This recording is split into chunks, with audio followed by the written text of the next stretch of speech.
മാശറയിൽ വെച്ച് അള്ളാഹുവും നമ്മളും തമ്മിൽ നടക്കുന്ന ഒരു സംഭാഷണമുണ്ട്. ആ സംഭാഷണത്തിൽ അള്ളാഹു നമ്മളോട് ചോദിക്കുന്നത് എന്താണെന്നറിയോ? യബ്ന ആദം മരിൽതു ഫലം തഉദ്നി. ആദമിന്റെ മകനെ, എനിക്ക് രോഗം ബാധിച്ചു. അള്ളാഹു നമ്മളോട് പറയാൻ, ആദമിന്റെ മകനെ, ഞാൻ രോഗിയായി, ഫലം തഉദ്നി, നീ എന്നെ സന്ദർശിച്ചിട്ടില്ലല്ലോ. ആ സമയം നമ്മൾ തിരിച്ച് അള്ളാഹുവിനോട് പറയാൻ, യാ റബ്ബ് കൈഫ അഊദുക വഅൻത റബ്ബുൽ ആലമീൻ. ഞാൻ നിന്നെ എങ്ങനെ സന്ദർശിക്കാനാണ് റബ്ബേ? നീ ലോകങ്ങളുടെ രക്ഷിതാവല്ലേ, പ്രപഞ്ചങ്ങളുടെ രക്ഷിതാവല്ലേ, ഞാൻ നിന്നെ എങ്ങനെ സന്ദർശിക്കാനാണ്? അപ്പോൾ അള്ളാഹു മറുപടി പറയുമെന്നാണ്, അമാ അലിംത അന്ന അബ്ദി ഫുലാനൻ മരിദ ഫലം തഉദുഹു. നീ അറിഞ്ഞില്ലേ എൻ്റെ ഇന്ന അടിമ സുഖമില്ലാതായത്, അയാൾ പ്രയാസത്തിലായത് നീ അറിഞ്ഞില്ലേ? എന്നിട്ട് നീ അവനെ സന്ദർശിച്ചിട്ടില്ലല്ലോ. ഇവിടെ അള്ളാഹു നമ്മളോട് ഫുലാനൻ എന്ന് പറഞ്ഞിട്ടല്ല, ഇന്ന ആൾ എന്ന് പറഞ്ഞിട്ടല്ല സംസാരിക്കാം.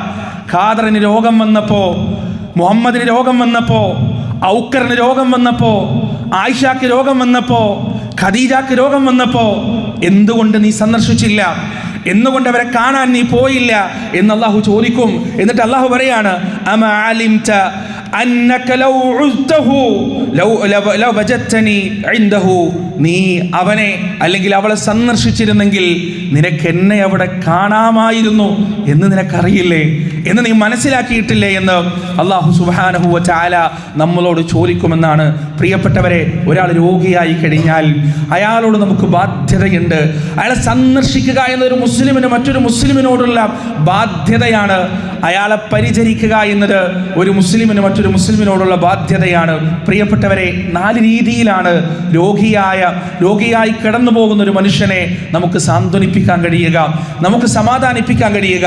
അതിലൊന്നാമത്തേതാണ് റസൂലുള്ളാഹി സ്വല്ലല്ലാഹു അലൈഹി വസല്ലമ പഠിപ്പിച്ചു തന്നതുപോലെ അവരെ സന്ദർശിക്കുക എന്നത്, സാന്ത്വനിപ്പിക്കുക എന്നത്, സമാധാനത്തിൻ്റെ വാക്കുകൾ പറയുക എന്നത്.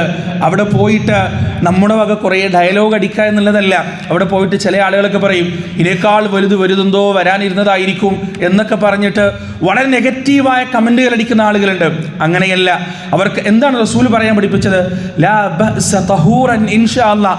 ഒരു കുഴപ്പമില്ല, എല്ലാം വൃത്തിയാകും, എല്ലാം ക്ലിയർ ആകും, പൂർണ്ണ ആരോഗ്യത്തോടെ നീ തിരിച്ചു വരികയും ചെയ്യും ഇൻഷാ അല്ലാഹ്. അള്ളാഹു തീർച്ചയായും നിനക്ക് അതിന് തൗഫീഖ് നൽകും എന്നാണ് പറയേണ്ടത്. റസൂലുള്ളാഹി സ്വല്ലല്ലാഹു അലൈഹി വസല്ലം പറഞ്ഞു, നിങ്ങൾ രോഗിയെ സന്ദർശിച്ചു കഴിഞ്ഞാൽ ആ രോഗിയുടെ അടുത്ത് വെച്ച് അയാൾക്ക് വേണ്ടി നിങ്ങൾ ദീർഘായുസ്സിന് വേണ്ടി പ്രാർത്ഥിക്കണം.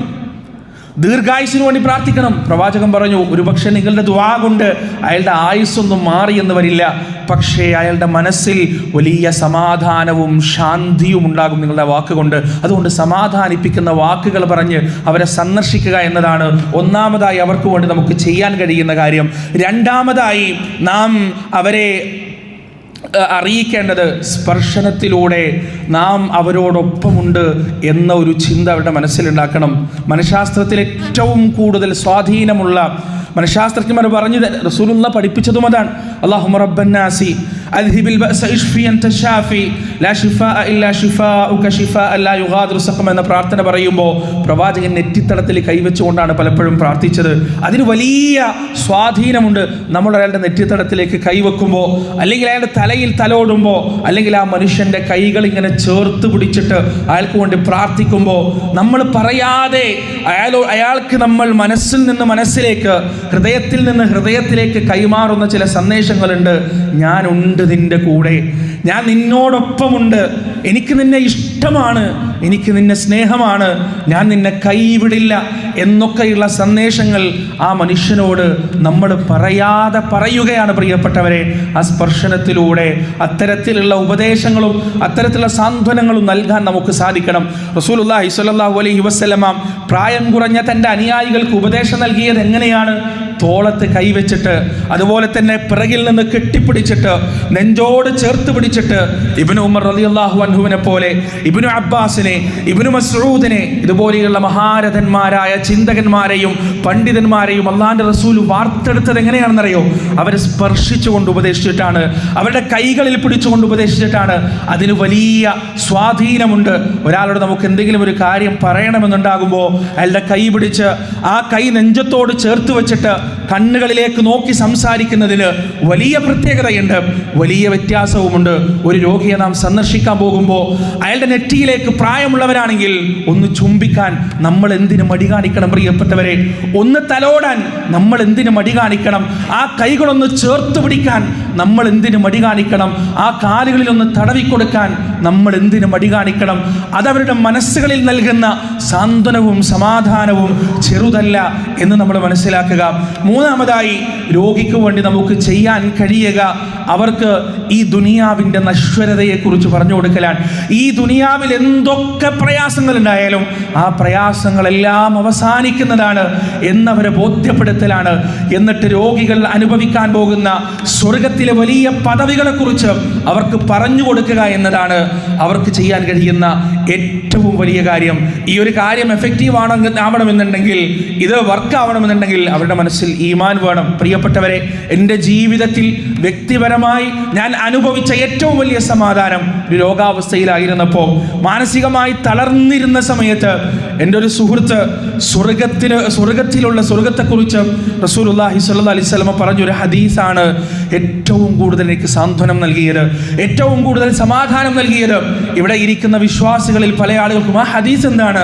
മറ്റൊന്നുമല്ല, റസൂലുള്ളാഹി സ്വല്ലല്ലാഹു അലൈഹി വസല്ലം പറയാണ്, നാളെ സ്വർഗത്തിൽ ഏറ്റവും ചെറിയ ദറജയിൽ, ഏറ്റവും താഴ്ന്ന ദറജയിലുള്ള ആളുകൾ മുകളിലുള്ള ദറജകളിലുള്ള ആളുകളിലേക്ക് നോക്കിക്കൊണ്ട് അവരങ്ങനെ ആഗ്രഹിക്കുമെന്നാണ്. പടച്ചോനെ, ദുനിയാവിൽ തൊലികൾ ഉരിഞ്ഞു പോകുന്ന, തൊലികൾ ഉരിച്ചു കളയപ്പെടുന്ന തരത്തിലുള്ള രോഗങ്ങൾ കൊണ്ടും പ്രയാസങ്ങൾ കൊണ്ടും ഞങ്ങൾ പരീക്ഷിക്കപ്പെട്ടിരുന്നെങ്കിൽ അവരെ വിലയിക്കുന്നത് പോലെയുള്ള വലിയ വലിയ ദറജകളിൽ ഞങ്ങൾക്കും ഇന്ന് എത്തിപ്പെടാമായിരുന്നല്ലോ റബ്ബേ എന്ന് സ്വർഗത്തിലുള്ള താഴേക്കിടയിലെ ദറജയിലുള്ള മനുഷ്യർ ആഗ്രഹിച്ചു പോകുമെന്നാണ്. ഇത്തരത്തിലുള്ള ഹദീസുകൾ, അള്ളാന്റെ റസൂലിന്റെ സന്തോഷ വാർത്തകൾ ആ രോഗികൾക്ക് പറഞ്ഞു കൊടുക്കുക എന്നത് അവരുടെ മനസ്സിന് വല്ലാത്ത സമാധാനം ഉണ്ടാക്കുമെന്നതാണ്. അതുപോലെ തന്നെ നാലാമതായി, രോഗികൾക്ക് വേണ്ടി നമുക്ക് ചെയ്യാനുള്ളത് പ്രിയപ്പെട്ടവരെ, പറ്റുന്നതെല്ലാം അവർക്ക് വേണ്ടി ചെയ്തു കൊടുക്കുക. തടി കൊണ്ടാണെങ്കിൽ അങ്ങനെ, പണം കൊണ്ടാണെങ്കിൽ അങ്ങനെ, സാന്ത്വനം കൊണ്ടാണെങ്കിൽ അങ്ങനെ, ജീവനുള്ള എല്ലാവർക്കും, സ്വബോധം നഷ്ടപ്പെടാത്ത സകല മനുഷ്യർക്കും ചെയ്യാൻ കഴിയുന്ന ഒരു കാര്യമുണ്ട്. അതെന്താണ്? ദുആയാണ്.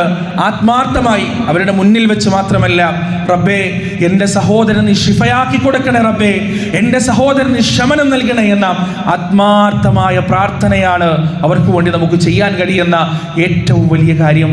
രോഗികളെ തൊട്ടറിയുക പ്രിയപ്പെട്ടവരെ, അവരെ പരിചരിക്കാൻ, അവരുടെ കൂടെ ഇരിക്കാൻ, മാനസികവും ശാരീരികവുമായി അവരനുഭവിക്കുന്ന വേദനകളും വ്യതകളും വ്യസനങ്ങളും പ്രയാസങ്ങളും നമ്മുടേതുകൂടിയാക്കാനുള്ള ഒരു ശ്രമം നമ്മുടെ ഭാഗത്തു നിന്നുണ്ടാകണം. അല്ലാഹു സുബ്ഹാനഹു വ തആല ആർദ്രതയുള്ള, കരുണയുള്ള മനസ്സിന്റെ ഉടമകളാക്കി നമ്മേവരെയും മാറ്റുമാറാകട്ടെ. വനസ്തഗ്ഫിറുല്ലാഹ ലി വലക്കും വഅൻ ജമീഇൽ മുസ്ലിമീന അജ്മഈന വസ്തഗ്ഫിറൂഹു ഇന്നഹു ഹുവൽ ഗഫൂറുർ റഹീം.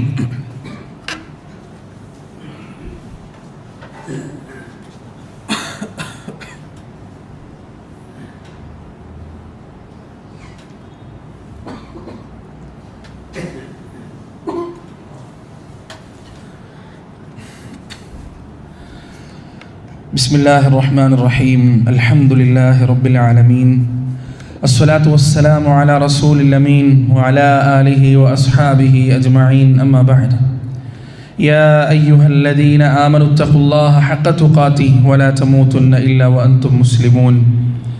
ഒരിക്കൽ കൂടി അള്ളാഹുവിനെ സൂക്ഷിച്ച് ജീവിക്കണേ എന്ന് സ്വന്തത്തോടും നിങ്ങളോടും വസിയത്ത് ചെയ്യുകയാണ്.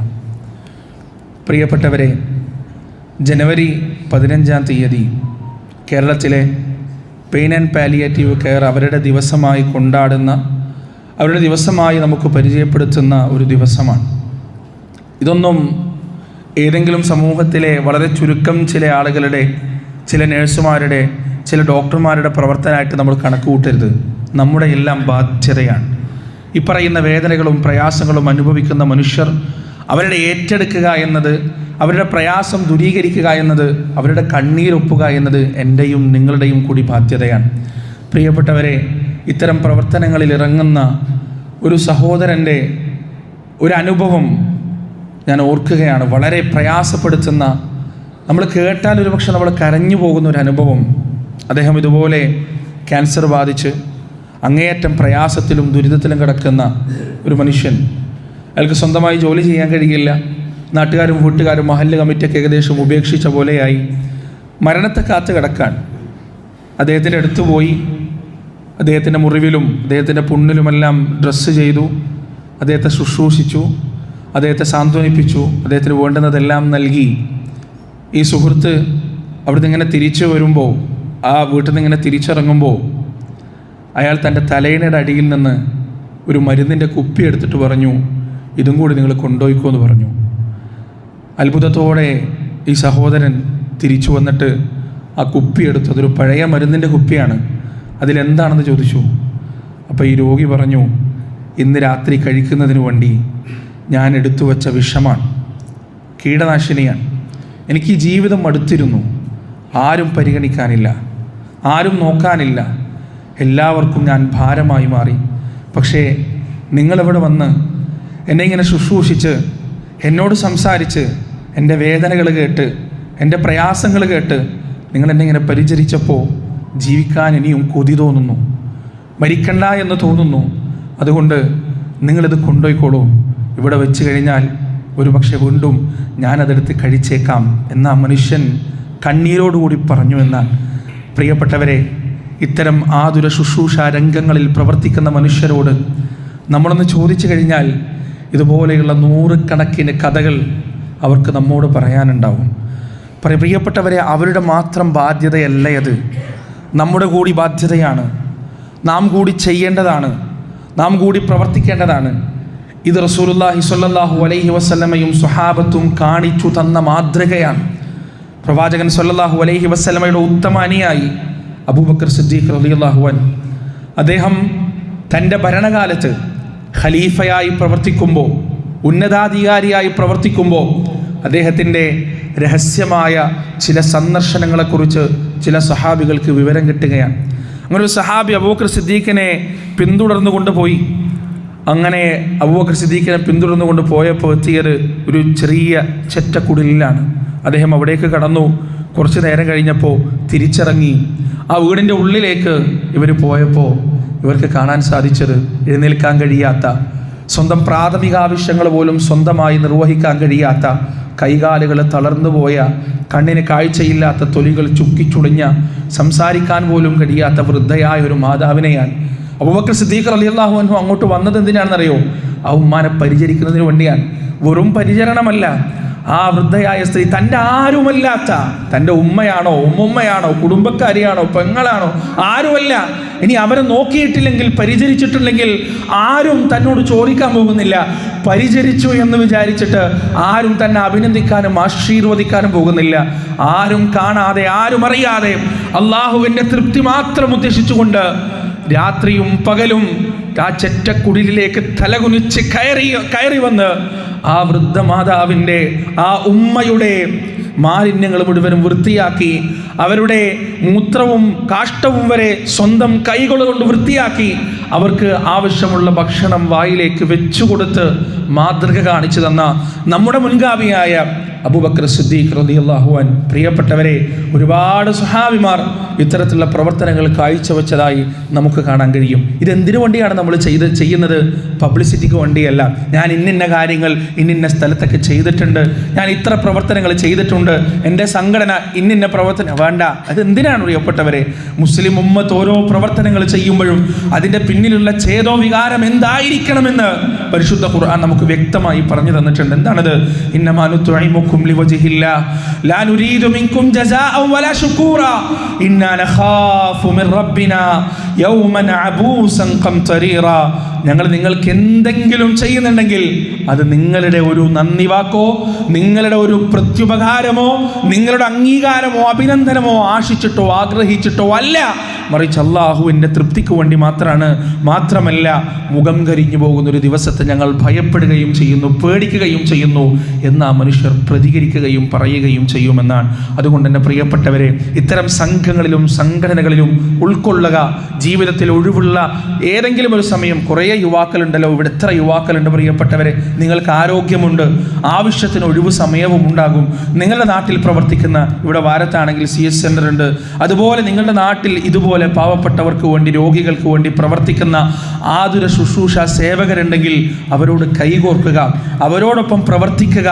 പാവപ്പെട്ടവർക്ക് സാന്ത്വനവും സമാധാനവും നൽകുക. നിങ്ങളെ കൊണ്ട് കഴിയുന്ന ഒരു കുടുംബത്തിന് ഒരു മാസത്തിൽ ഒരു ഭക്ഷണ കിറ്റ് നിങ്ങൾക്ക് എത്തിച്ചു കൊടുക്കാൻ കഴിയുമെങ്കിൽ അതെങ്കിലും നിങ്ങൾ ചെയ്യുക. ഒരു കുട്ടിയുടെ, ഒരു അനാഥ കുട്ടിയുടെ ഒരു മാസത്തെ ഫീസ് അടക്കാൻ നിങ്ങൾക്ക് പറ്റുമെങ്കിൽ അതെങ്കിലും നിങ്ങൾ ചെയ്യുക. ഒരു അനാഥ കുട്ടിക്ക് ഒരു പെരുന്നാളിന് ഒരു വസ്ത്രം എടുത്തു കൊടുക്കാൻ നിങ്ങൾക്ക് കഴിയുമെങ്കിൽ അതെങ്കിലും നിങ്ങൾ ചെയ്യുക. നിങ്ങൾക്ക് കഴിയുമെങ്കിൽ ഒരു നേരത്തെ ഭക്ഷണമെങ്കിലും പാവപ്പെട്ട റെയിൽവേ സ്റ്റേഷനിലും ബസ് സ്റ്റാൻഡുകളിലും ആരുടെയെങ്കിലും ദാക്ഷിണ്യത്തിന് കണ്ണ് നട്ട് നിൽക്കുന്ന മനുഷ്യർക്ക് ഒരു നേരത്തെ ഭക്ഷണമെങ്കിലും അള്ളാഹുവിൻ്റെ തൃപ്തി ഉദ്ദേശിച്ചുകൊണ്ട് പ്രിയപ്പെട്ടവരെ കൊണ്ടുപോയി കൊടുക്കുക. മുൻകടക്കുക നന്മകളിൽ. നന്മകളിൽ മുൻകടന്ന് നാളെ പരലോകത്തെത്തുമ്പോൾ ആരാലും എത്തിപ്പെടാത്ത ഉന്നതമായ ദറജകളിൽ വിലയിക്കാൻ നമുക്ക് സാധിക്കണം. അള്ളാഹുവിൻ്റെ തൃപ്തിക്ക് വേണ്ടി, റബ്ബിൻ്റെ പ്രീതിക്ക് വേണ്ടി ഇത്തരത്തിലുള്ള പ്രവർത്തനങ്ങൾ ജീവിതത്തിൽ കടമയായി അംഗീകരിച്ച് മനസ്സിലാക്കി തിരിച്ചറിഞ്ഞ് അതിനുവേണ്ടി ഇറങ്ങിത്തിരിക്കുക. നീ ചെയ്യുന്നത് എത്ര ചെറുതാണെങ്കിലും ആ നന്മ അള്ളാഹുവിൻ്റെ കണക്ക് പുസ്തകത്തിൽ നിന്ന് നീങ്ങിപ്പോവുകയോ മാഞ്ഞു പോകുകയോ ഇല്ല. അത് തിന്മയാണെങ്കിലും ആ തിന്മ അതുപോലെ തന്നെ നിലനിൽക്കുകയും ചെയ്യും.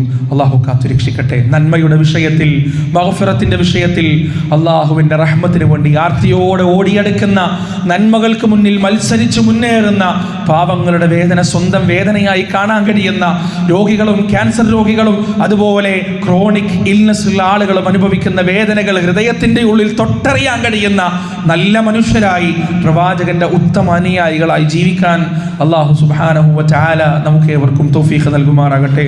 അള്ളാഹുവേ, നിന്റെ പ്രവാചകൻ പഠിപ്പിച്ചു തന്ന സൽപാന്താവിലൂടെ മുന്നോട്ട് പോകാനുള്ള മഹാഭാഗ്യം ഞങ്ങൾക്ക് നീ നൽകണേ അള്ളാഹുവേ. നല്ല മനുഷ്യരായി ലോകത്തിന് മാതൃക കാണിക്കുന്നവരായി ഈ ഉമ്മത്തിനെ നീ മാറ്റണേ അള്ളാഹുവേ. ജീവിതത്തിൻ്റെ അകവും പുറവും ഒരുപോലെ സംശുദ്ധമാക്കി കാത്തു സൂക്ഷിക്കുന്ന നല്ല മനുഷ്യരുടെ കൂട്ടത്തിൽ ഞങ്ങളെ നീ ഉൾപ്പെടുത്തണേ റബ്ബേ.